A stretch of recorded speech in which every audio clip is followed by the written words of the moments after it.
Welcome back to another episode of Week in Review.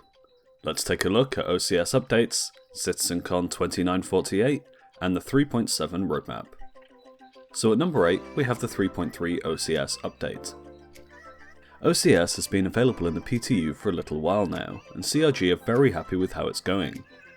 In this week's ATV, they revealed they're so happy with the progress it's making, they're bringing it back into the main 3.3 release. Hurston and Lawville will still be released in a later patch, but the OCS tech will be making its way to the PTU on the 10th of October at CitizenCon. According to Chris, they're even seeing reports of triple-digit FPS, though of course this is heavily dependent on a number of factors. At number 7, we have the CitizenCon Goodies Pack.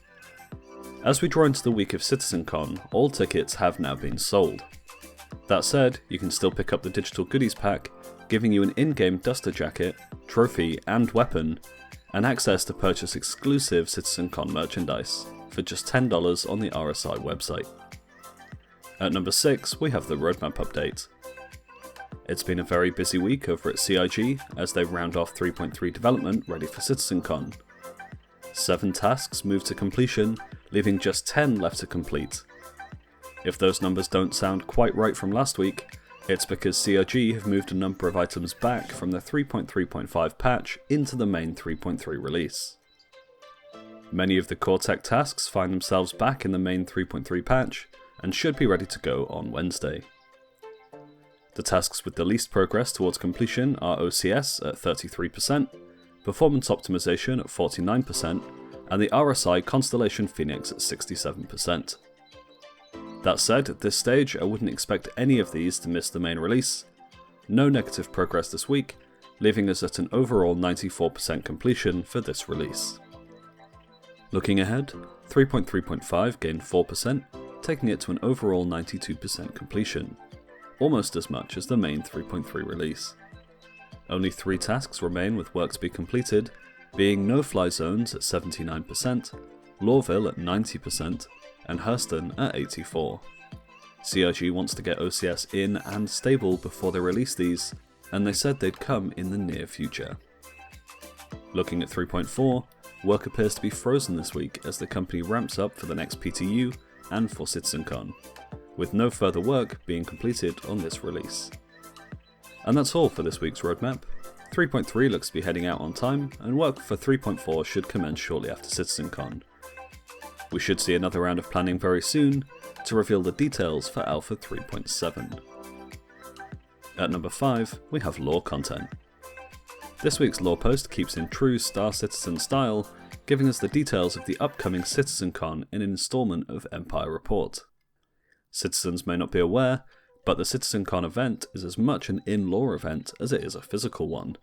It's a chance for the UEE to speak to citizens, ship manufacturers to show off their latest wares, and for everybody to have fun. At number 4, we have Around the Verse.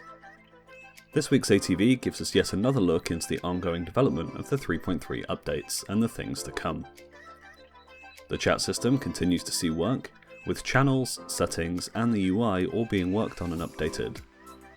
VoIP and FOIP are being tested internally to continually improve the look and feel of the system, making facial expressions look more natural. Scanning continues to be developed, allowing the system to discern between things such as mineable assets and ship asset tags. This is only tier 0, but it will allow for a much richer in-game scanning experience. A new system is being developed internally to allow CRG employees to more rapidly create content, showing off their work. This makes it easier to show off work, both internally and in shows such as ATV.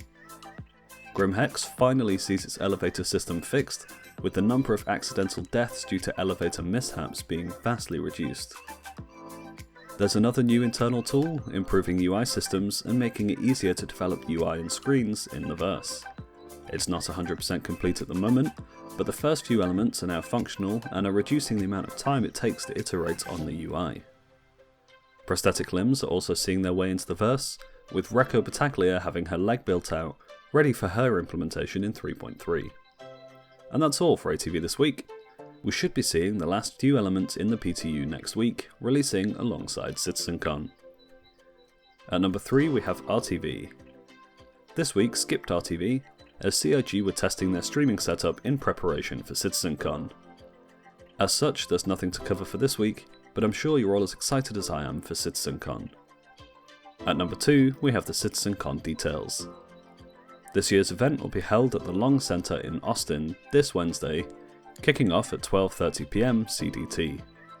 You can watch it live over on CIG's website as long as you're logged in, and a number of YouTubers and streamers will be restreaming it live, so you can watch it there too. I'll be streaming it live on YouTube if you're looking for somewhere to check it out, and I'll be commenting along for the whole event. And finally, at number 1, we have the community overview.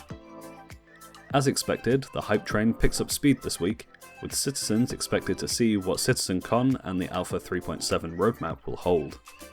Speculation already begins on Crusader, Microtech and more, but only CIG will be able to tell us what to expect. And that's all from me for this week. Like if you liked it, get subscribed and leave me a comment letting me know what you thought. I'll see you in next week's episode of Week in Review.